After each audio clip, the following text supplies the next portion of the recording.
안녕하세요.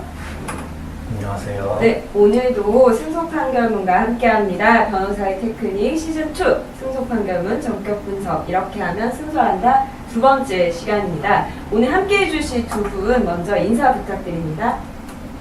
네, 안녕하세요. 법무법인 예율의 김민관 변호사입니다. 네, 안녕하세요. 저는 법무법인 예율의 이준호 대리입니다. 네, 반갑습니다. 오늘 두 번째 시간에 함께 하셨습니다. 오늘은 강제추행과 관련된 이야기를 좀 나눠보려고 해요. 이준호 대리님께서 먼저 사연 소개 부탁드립니다.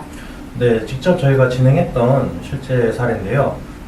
이 의뢰인분은 평범한 직장인이셨어요. 근데 이렇게 술을 친구분하고 기분 좋게 먹고 만취한 상태에서 집으로 복귀하는 도중에 이제 지나가던 여성의 엉덩이 부분을 이제 터치를 하게 되었어요. 근데 의뢰인분은 이제 술김에 지나가면서 이렇게 손으로 고의가 없었다고 주장을 했었고요. 피해 여성분은 왜 그렇게 만졌냐라는 식으로 고의성이 다분하다라는 식으로 주장을 했었고요. 그러신 경험이 있으신지 모르겠어요. 길 가다가도 그렇고 지하철에서도 그렇고 우연히 좀 행인들과 부딪히게 되는 경우들이 있어요. 근데 아무래도 신체 부위가 이 사건 같은 경우에는 엉덩이였죠. 그러면은 강제추행이 당연히 문제될 수 있는 사안이었습니다. 민변님께서 이 사건을 담당하셨는데 어떤 점에 중점을 두고 변호를 하셨죠? 네, 우선 이 사건과 같은 경우에는 수사 단계부터 공판 단계까지 우리는 무죄를 주장하였습니다. 즉, 피해자의 엉덩이에 손이 닿은 것은 인정하지만 추행에 고의가 없었다는 점을 강조하였습니다.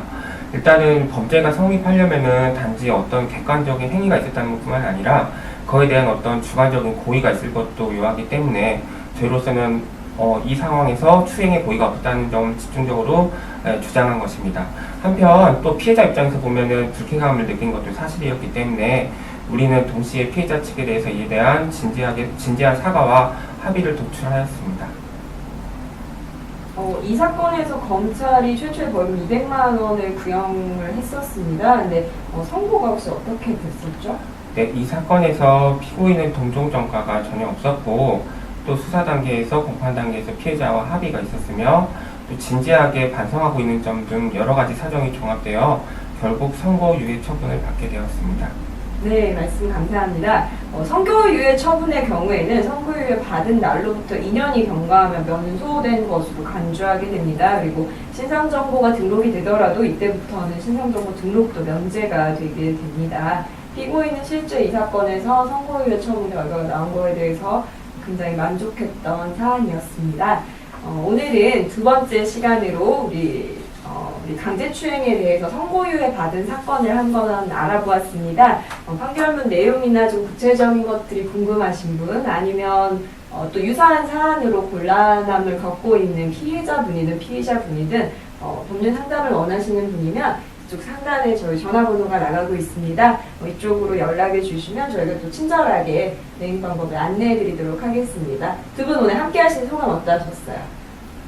네, 첫 방송이라 아무래도 좀 긴장되는 부분이 많이 있었는데 그래도 저희가 다뤘던 사건에 대해서 어떤 노하우라든지 여러 가지 유리한 팁들을 전해드릴 수 있어서 바람직한 시간이었던 것 같습니다. 네. 네, 저는 지금 이제 계속해서 같이 함께 할 것 같은데요. 일단 이 구도 너무 좋습니다. 네, 저는 정면을 좋아해서.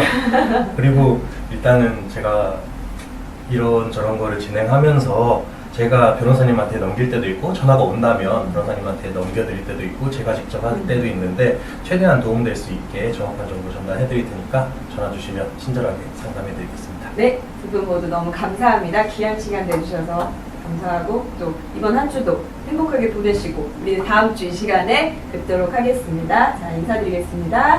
감사합니다.